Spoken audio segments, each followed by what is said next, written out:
Good morning, good afternoon, good evening, good night, whenever you are watching this video lesson. This will be our last official video lesson here, and we are going to be discussing symbolism and imagery. These are... I save these for last because these are the biggest literary elements that we're going to be discussing throughout the course of the rest of the semester. Symbolism and imagery. We're going to be looking at a short science fiction story by Philip K. Dick, and a poem called Metaphors by Sylvia Plath. So you think they came for the fag man, huh? What do you base this upon? He was the only one done right. Double tap, back of the head. And the pennies? New hitman wants to leave his mark. That's a possibility. Now, you Irish cops are perking up. That's two sound theories in one day, neither of which deal with abnormally sized men. Kind of makes me feel like river dancing.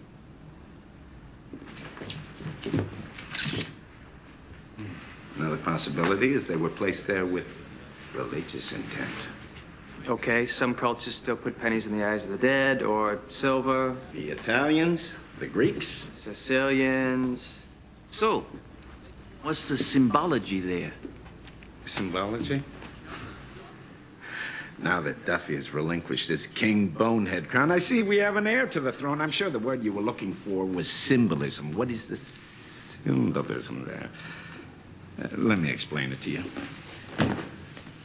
In Greek and Roman mythology, when you died, you'd have to pay the toll to Charon, the boatman who ferried you across to the gates of judgment. This made sure the dead came to atone for what they did during their lives, depicted with Alliteration. Jesus, you're the first one that ever got that. Yeah, well, I'm an expert in namiology. So symbolism. We all know symbolism. I mean, it's one of, if not the most important literary elements to analysis and interpretation. Symbolism is when something represents something else. Okay, it's symbolic of something. It is a stand-in for it. We see symbols everywhere. Okay, these are letters of the English language or any language. Okay, words are technically symbols. Written word is a symbol for what the thing is. Whatever, you see the word chair, it's a symbol for a chair. So abstractions, ideas oftentimes are symbols. Symbols aren't always going to be obvious, okay? You may have to actually sit and think and peel apart layers of things in order to determine what exactly a symbol is supposed to be. Okay, it's not always going to be obvious and hit you over the head. The meaning is not always concrete or practical either. So you could have, a symbol that you think is supposed to mean one thing and it ends up meaning something completely different.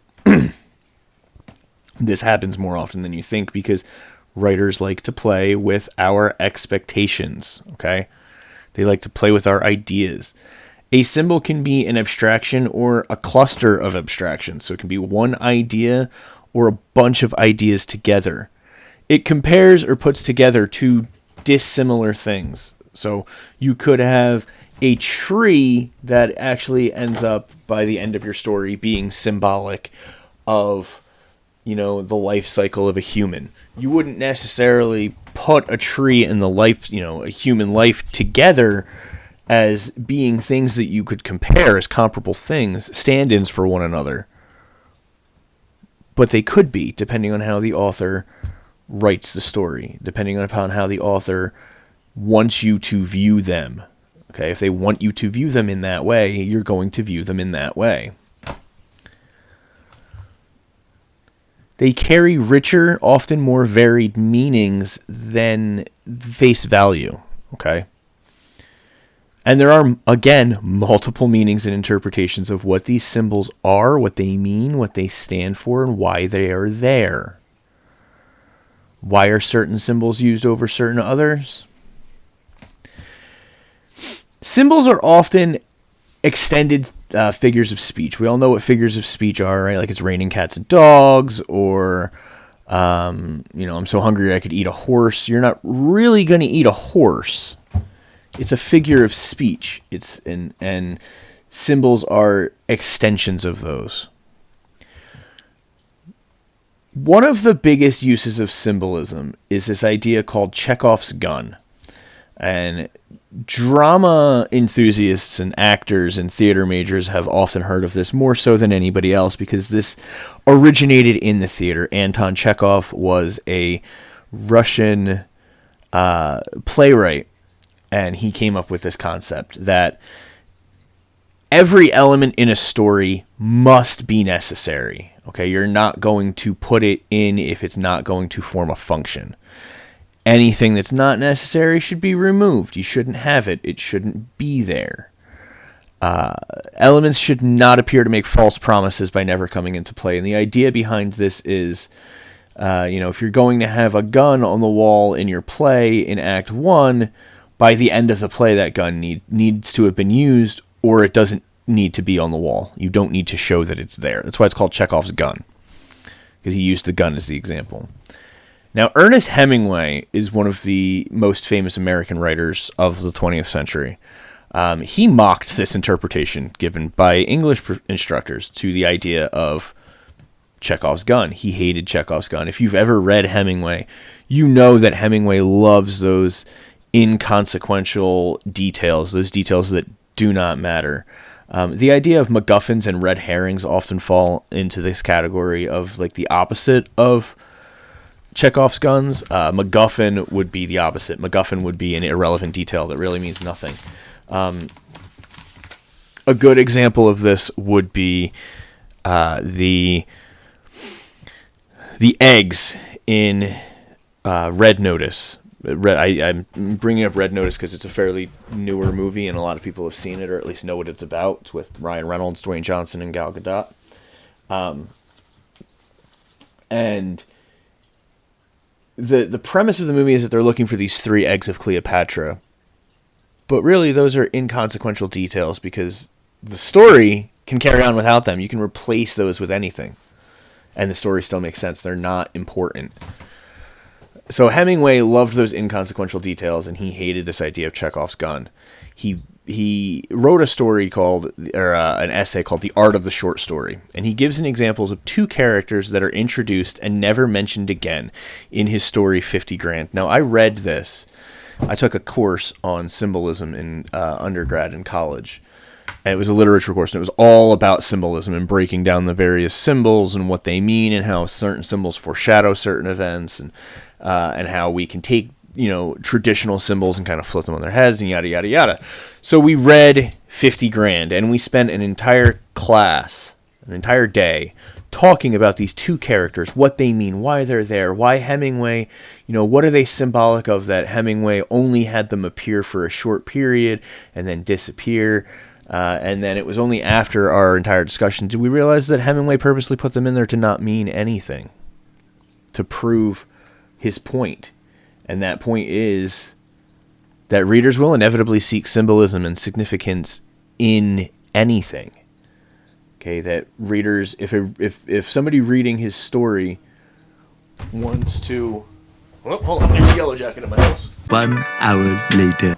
I forgot what I was talking about. So Hemingway said that, even in these inconsequential details that readers are going to find symbols, and that we're going to find meaning, and that Chekhov's gun was stupid, but there's no getting around it. This is what we're going to do. Chekhov's gun is still used, especially in film, a lot today. I'm going to show you a clip from a film. It's one of my favorite films, to be completely honest with you. You see Chekhov's gun, I'm not going to lie, a lot in horror films. Okay, a lot in quote-unquote scary movies, because it has to be there. Okay, you need ways out of certain situations.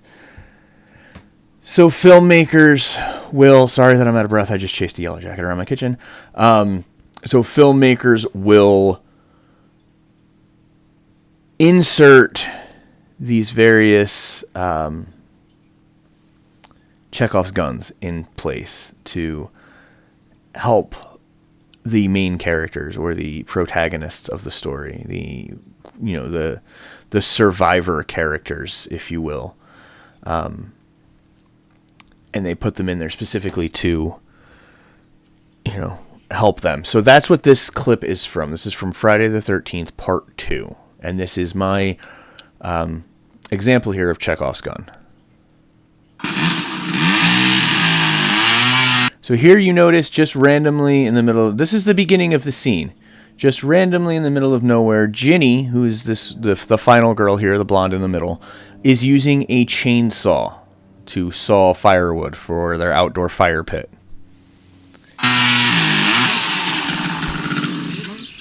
Now, would we need to see that? And why would she just cut one log? Why wouldn't she finish cutting the tree? Well, because we need to establish that there is a chainsaw. That's the only reason, just to establish that it's there. Then, instead of putting it in like a tool shed or an outdoor supply shed, she brings it back to her cabin and places it here in this closet. This is about 20 minutes into the movie. Okay, so this is relatively close to the beginning of the film. About 20-30 minutes later, we're at the end of the film. That chair in and of itself can be considered a Chekhov's gun.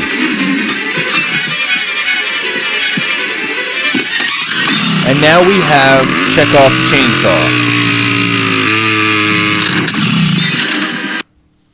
So that chainsaw was put in there as an establishment to tell us, hey, look, we have this chainsaw right here. It's going to come into play. Don't worry. We're going to use it for something.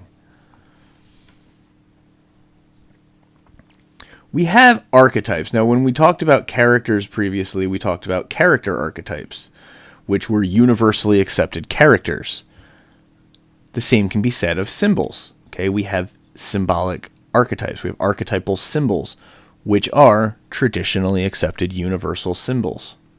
Fire is one of these symbols that generally around the world in different cultures means the same thing. It means life, death, destruction, rebirth. Same with water. It can mean all of those things. Flowers generally symbolize rebirth, spring, a new beginning. All of these things. Okay, so trees, the same thing. Then we have allegories. Now, we're going to read a story later on called The Allegory of the Cave. And you might know what an allegory is. You might not. When we get to the Allegory of the Cave, we'll go into a little bit more detail on what an allegory is. But for right now, let's just consider an allegory an extended symbol. So what we mean is a symbol that is used to deliver a broader message about real-world issues, real-world occurrences. It's used a lot in satire and parody, and it's allegory is a symbol that's extended throughout the entirety of the story. The story itself is the symbol for something. Okay, it's not anything particularly in the story that's symbolic, but the story itself acts as a symbol. Figurative language, which everybody I'm sure is aware of what figurative language is. So these are figures of speech. I mentioned earlier, the expression, it's raining cats and dogs. I'm so hungry I could eat a horse. You're not really eating a horse, okay? At least I hope you wouldn't eat a horse. Horse meat is very tough, and it has to be cooked just right. Don't ask how I know. But figurative language supplements or replaces the literal meaning of certain words, certain phrases, certain things, certain ideas. Okay, that is what figurative language does. Authors will bend language in order to shape our response to it. They will bend language in order to shape our response to it. In order for them to get us to view things the way they want us to. Effective symbols and figurative language cannot be extracted from the story they serve, but they can leave a lasting image of what a story is about. So effective symbols can't be taken out of a story and have the story still make sense. They leave a lasting image of what that story is about. Which is why I said last time that theme is a combination of all of those story elements. Now, moving on to Philip K. Dick's The Eyes Have It. Here's a little video on figurative language, because this story is chock full of figurative language. And in order to fully understand the story, you need to understand simile, hyperbole, metaphor, and personification. Today is going to be like a dream come true. Yes, it's going to be pretty productive. This video is a treasure box. It's actually a lesson about figurative language. And it's calling out to you to come bathe in its knowledge. We are inviting you to watch and learn with us. More than anyone has ever learned, ever, in history! Sure. You see, that's an example of hyperbole. Today is going to be like a dream come true. That's a simile. And saying a video is a treasure box is a metaphor. What about when I said the video is going to ask us to bathe with it? That's creepy. But suggesting a video could call out to us and invite us along, both human characteristics, is personification. Those are just a few of the techniques we'll look at as we explore figurative language.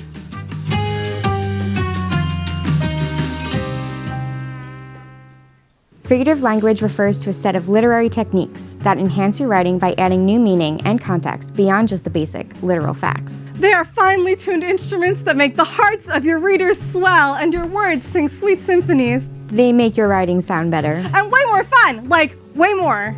There are several techniques. Let's start with similes. A simile is like a literary Venn diagram, finding the connection between two different ideas. Technically correct. A simile is a direct comparison between two ideas, using the words like or as. And you've definitely heard these before. Mom always said life was like a box of chocolates. I came in like a wrecking ball. Do you ever feel like a plastic bag? By drawing a comparison between two things, the author creates additional meaning. Instead of saying Billy is really fast, you can say Billy is like a cheetah at dinner time. He isn't actually a cheetah, but the simile expresses an idea of incredible speed. Another form of comparison is the metaphor. A metaphor is a comparison that makes an implied or hidden connection between two ideas. My mother is a mystery. With metaphors, you're saying something that doesn't make sense when taken literally. Her mother isn't actually a mystery, she's a person.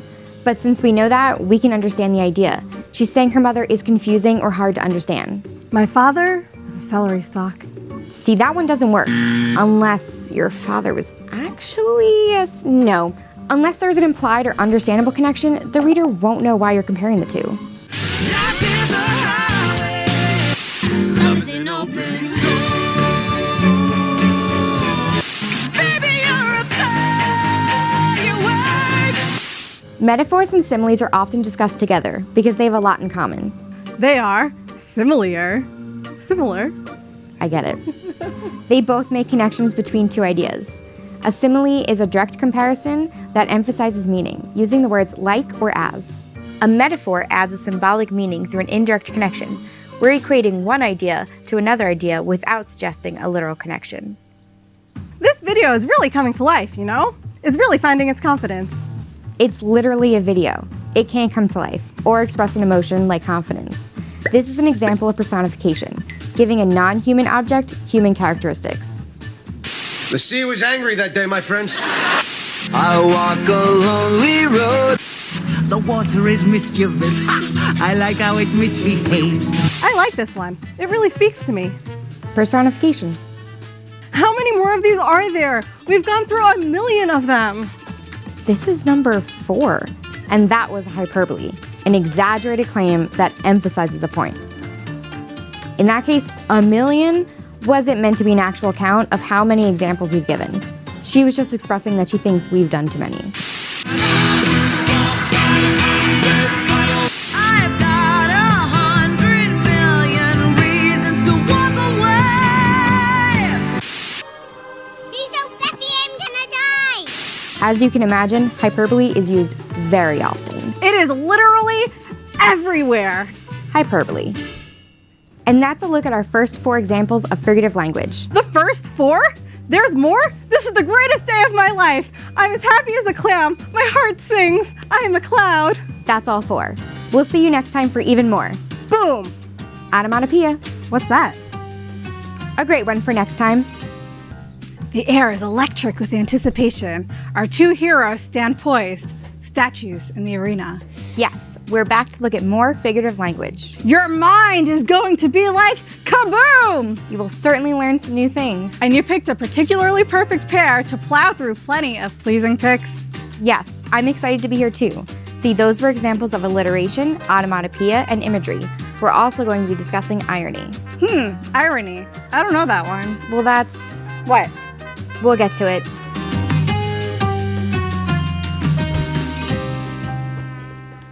First, let's look at alliteration. It's a little lyrical lullaby that lends long lines a lick of love. That's right. Alliteration is when 2 or more words in a row have the same beginning sound. Think of it a little like rhyming, but for the starter words. Whisper words of wisdom, let it be. Peter Parker here to pick up a passport, please. It'd be a paradise, put up a fucking line. Remember, it's only alliteration when words start with the same sound, not the same letter. That's why Kayak Camp King is alliteration, but Cold City Cheetah is not. Next, we have onomatopoeia. I love this one. My heart is going thump thump thump thump thump thump. And so is your mouth, which is good. An onomatopoeia is a word that is an imitation of the sound they represent. Words like boom, roar, crash. Ooh, and ding, bang, splash, swoosh, gasp. All great examples. Ooh, what about slap? Not a chance. A blanket of silence enveloped the crowd. The air had the scent of anticipation. They were ready to give the next example. Yes, they were. That was imagery, the use of language to create sensory impressions for the reader. More than just stating facts, imagery helps paint the picture of a scene and helps add feeling through descriptions of visuals, sounds, smells, and feelings. Didn't my imagery help you feel like you were there? I was there. I know. I'm pretty good. Lastly, we have irony. See, I don't know this one. That's perfect, because someone who only speaks in figurative language, not understanding irony, would be ironic. Irony is when the opposite of what one expects is stated or occurs. Shouting "good job" when someone drops a tray is an example of verbal irony. A lifeguard drowning in a bathtub would be an example of situational irony. It's like rain. Nope, no, nothing in that song is ironic. But here are some actual examples. So this is the ship they say is unsinkable. It is unsinkable.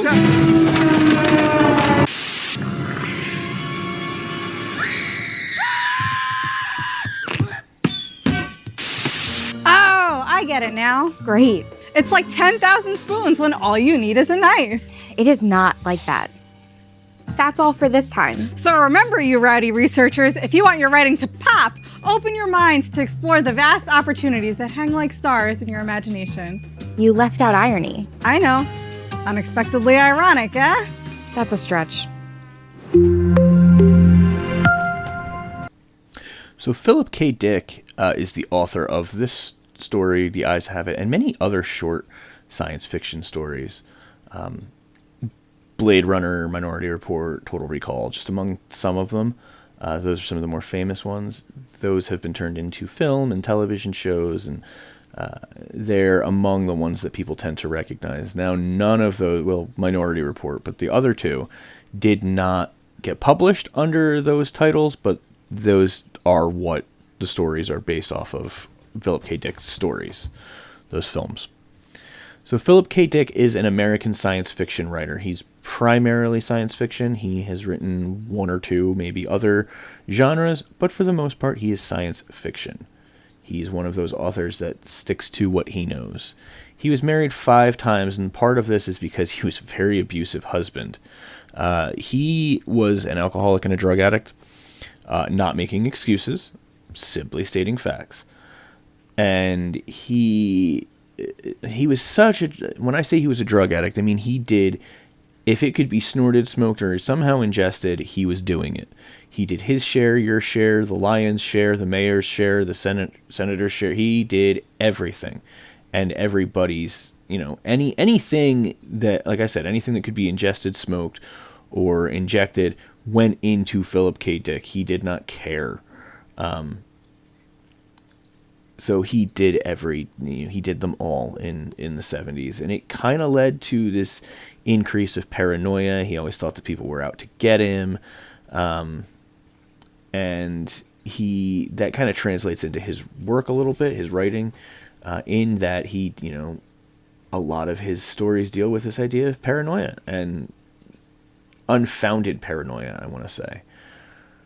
He was a premature birth, and I point that out because both my children are premature births, and I like to point out to them whenever there's a famous person that is premature, because it gives them the strength to know, hey, I can do anything. This person was born premature all the way back in 1924, and 1924. I want to make sure I got the right date. Oops, sorry. 1928. Sorry. All the way back in 1928, this person was born premature, and they survived, and they led a fairly normal life. So he did have a twin sister that died at 6 weeks old. Now, to a normal 6-year-old, or a normal child, this would mean nothing. It would be devastating, is what I meant to say. So to a normal person, this would be devastating. However, Dick didn't know he had a twin sister until he was much older and was informed of that he at one point was a twin. He always felt like a part of him was missing. And anybody that has a twin or knows twins knows that there is a deeper connection between twin siblings than regular siblings. So for him to have felt at a very young age that there was something missing, he always felt that something was missing. He studied metaphysics and theology, so the study of the universe and why it works and how it works, as well as studying religion, theology-based, faith-based systems, how those work. And that was, again, a big part of who he was, and they work their way into his writing. He drew upon his life experiences. A lot of his work have to do with things that he went through, or especially the paranoia that he experienced, because he did experience quite a bit of paranoia. He was, like I said, he was always of the mind that people were out to get him. And it was really bizarre, because here he is, just this science fiction writer, not really making any waves in terms of, anything that anyone of any importance would really care about. But he just had that mindset that, they're coming to get me. They're coming to take me away. He did write about the nature of reality and identity and drug abuse. And there are many people that speculate he had undiagnosed schizophrenia because of his paranoid delusions, and he exhibited a lot of signs of schizophrenia. And The Eyes Have It was one of his short stories that deals with paranoia. Now, a little background about it. It's based on and heavily uses idioms, which you just heard about, what idioms are. It was originally published in 1953 in an issue of Science Fiction Stories, which was a magazine dedicated to science fiction. The 50s were a tremendous time for science fiction, because we were in a boon as far as advancements in technology. The space race was going on, right? We had Sputnik and everything else, and everybody's trying to be the first country to put people on the moon, or the first, we're going to be the first ones into space to send a man up into orbit, and this, that, and the third. And it led to a lot of science fiction novels being written and stories being written. And Philip K. Dick is kind of one of the forerunners of that in terms of that time period. The story deals a lot with the dangers of misinformation. The eyes in the story tend to be the worst part for the narrator. Okay, the eyes are the worst part of everything that's going on within the story. The eyes are actually the most symbolic sensory organ in terms of authors' uses of them and how they can be used and why they get used a lot.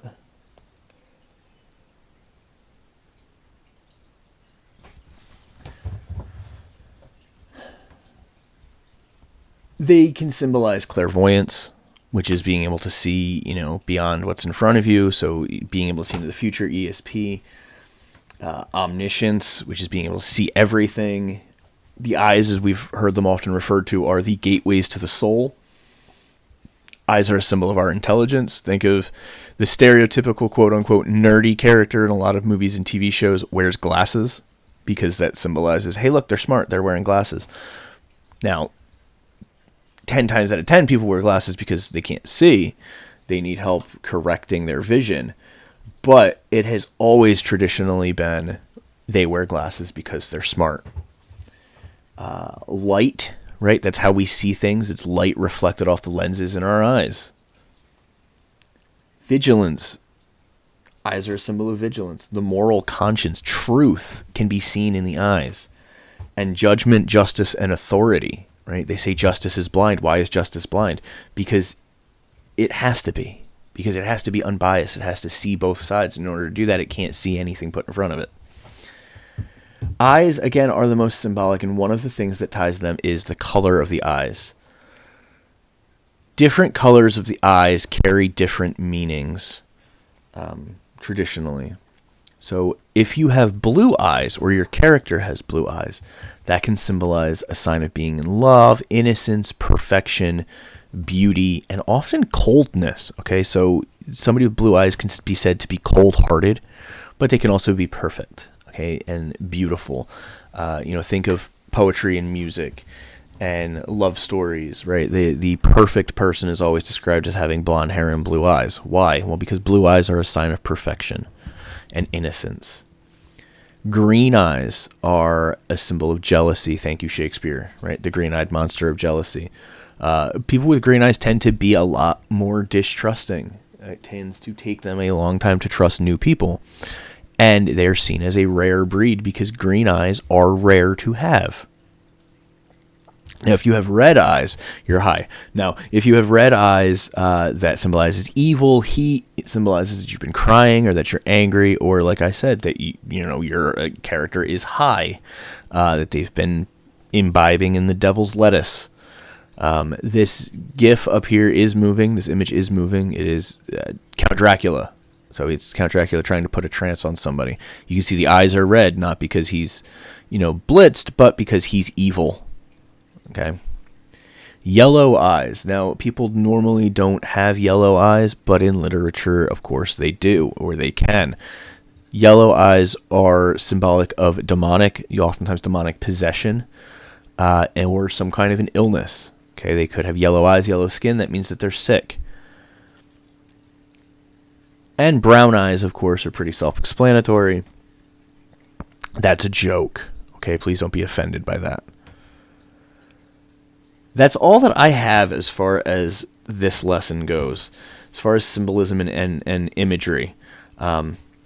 Use symbols, okay? Figure out what the symbols are and write about them in your essays.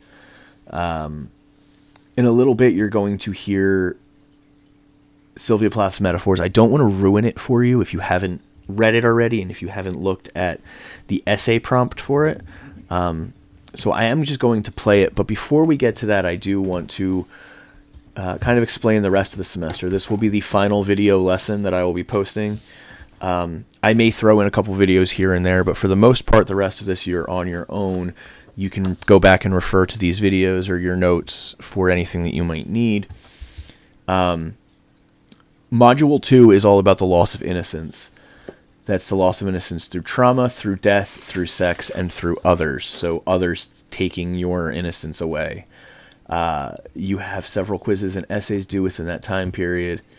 You have one assignment that is not an essay or a quiz, and that is the picture due on the thing in the forest, where you are drawing what you think the thing in the forest looks like based on the description given in the story.